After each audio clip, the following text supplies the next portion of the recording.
We'll see. Like I said, I don't look too far in the future as far as myself. I just try to give the game as much as I can in the time being, and see what happens. So I've been blessed to be a part of this. A part of 18 straight training camps, and I'll never take that for granted.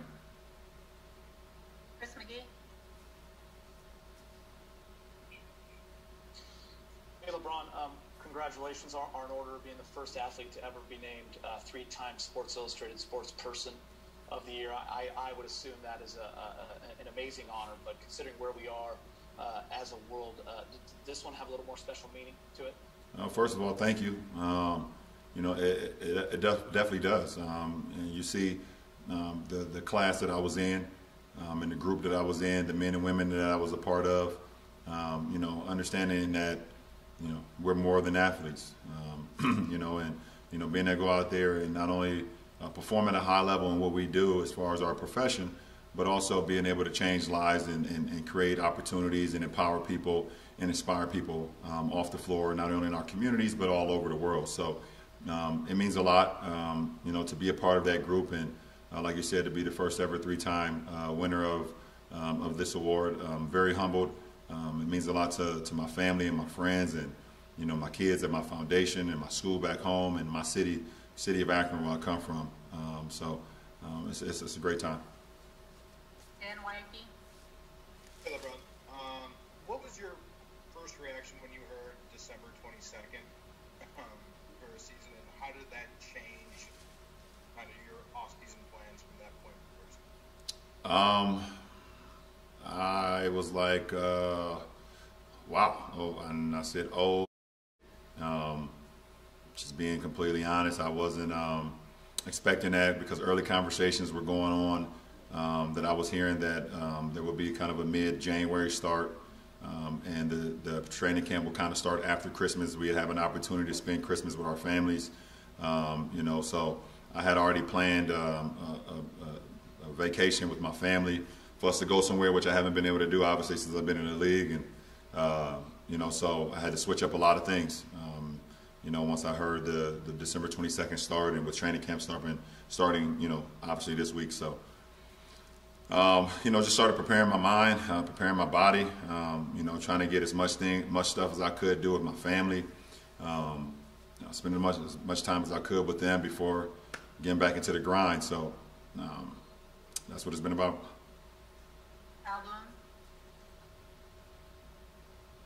Hey LeBron, you've now won a championship with every franchise you've ever played for. Rob talked to us about his hope that one of the jerseys that you retire at the end of your career will be a Lakers jersey.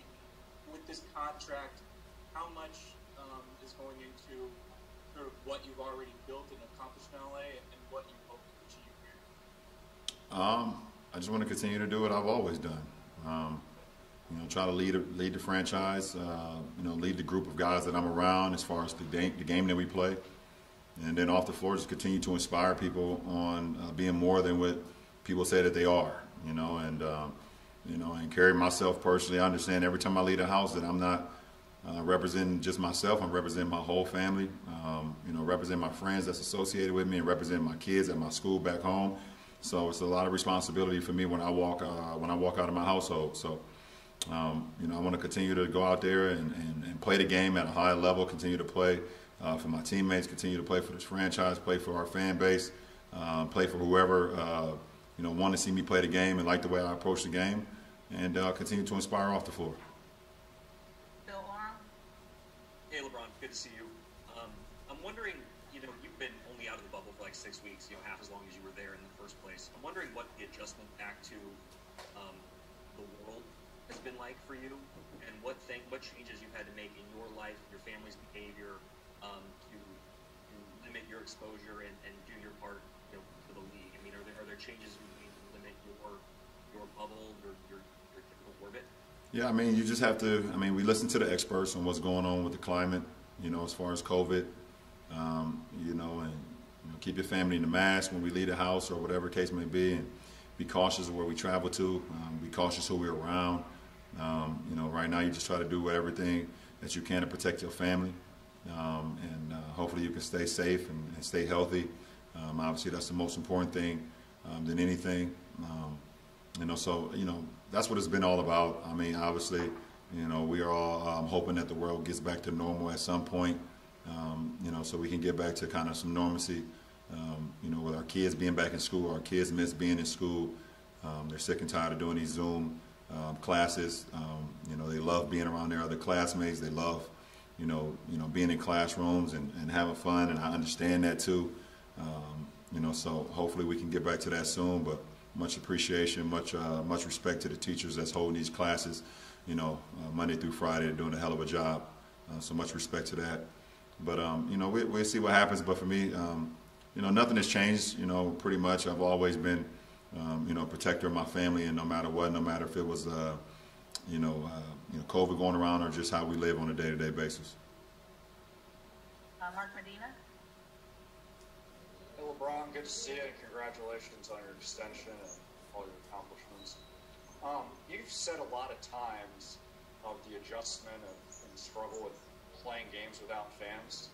I was wondering, because of the bubble experience, how more equipped are you to be able to adjust to that, or is that still kind of an ongoing struggle you think you'll continue to have? No, it would never be something that I'll be fully comfortable with or accustomed with. I got too many years of playing the game or playing sports in general with fans.